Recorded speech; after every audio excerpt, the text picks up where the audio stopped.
Beirut. They'd be about an hour, maybe an hour's drive south of Beirut is where the Irish battalion has its base as part of the UNIFIL operation, has been there since the late 70s. But Army veterans are now getting together to get some aid in place for people that they grew to like very much and respect very much, working in Lebanon with UNIFIL since 1978. Sergeant Paul Clarke. Paul, good morning to you. Good morning. How are you? Good. I figured it would only be a matter of time before this would happen, because any soldier who spent time in Leb was impressed by the place. I mean, it was a hard work while you were there, but it's a beautiful country. Oh, it is fantastic. Yes, the work was hard. Operationally, it was hard, but also we also were involved in the humanitarian side with some of the, particularly the Tibnan orphanage in the mission area.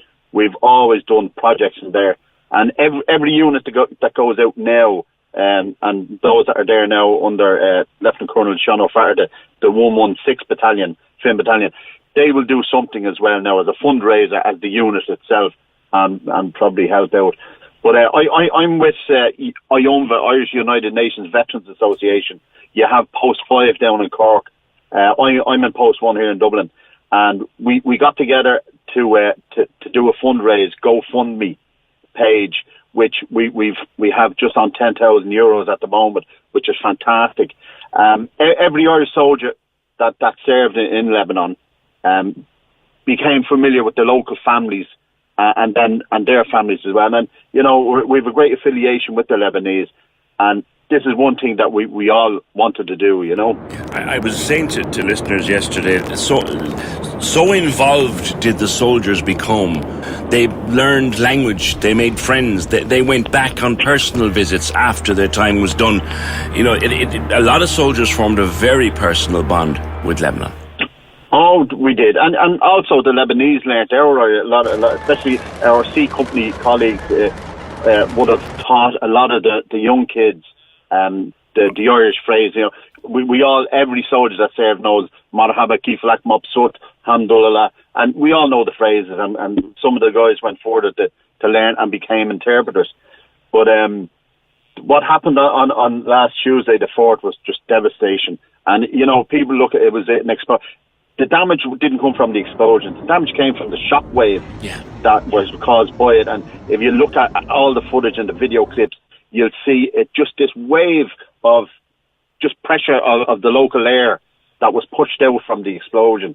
This is what done all the damage. Yeah. And we've teamed up with the Irish Red Cross. Any funds that we get, we're going to hand over to the Irish Red Cross.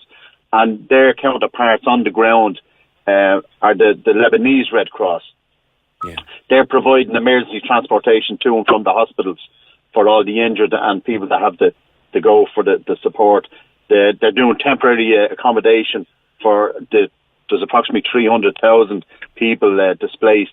They're providing hygiene and sanitation, food, water, and as the last speaker was saying there, that they're making temporary accommodation. Now, if you can imagine a damaged building and you're just getting sheets of plastic and wood to make up, they're sleeping on cold. Most floors in Lebanese buildings are tiled, so you get after 8 o'clock in an evening, them floors become cold, so there's a lot to be done. Yeah.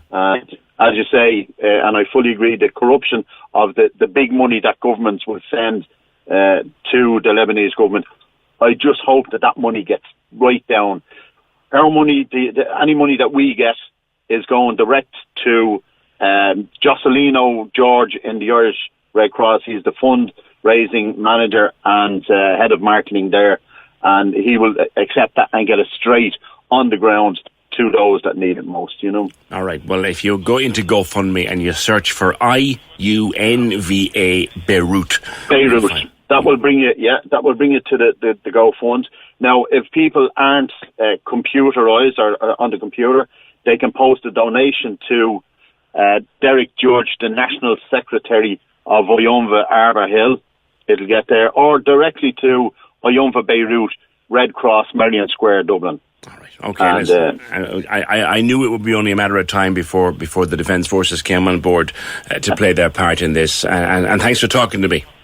Not at all. You're very welcome. Thank you very much. Cheers. That's Sergeant Paul Clarke, if you want to get involved in that GoFundMe. And I think particularly our military families in Cork, many of our military personnel and their families would know Lebanon well and love the place dearly. The work was hard and risky, but many of them just fell so in love with the place.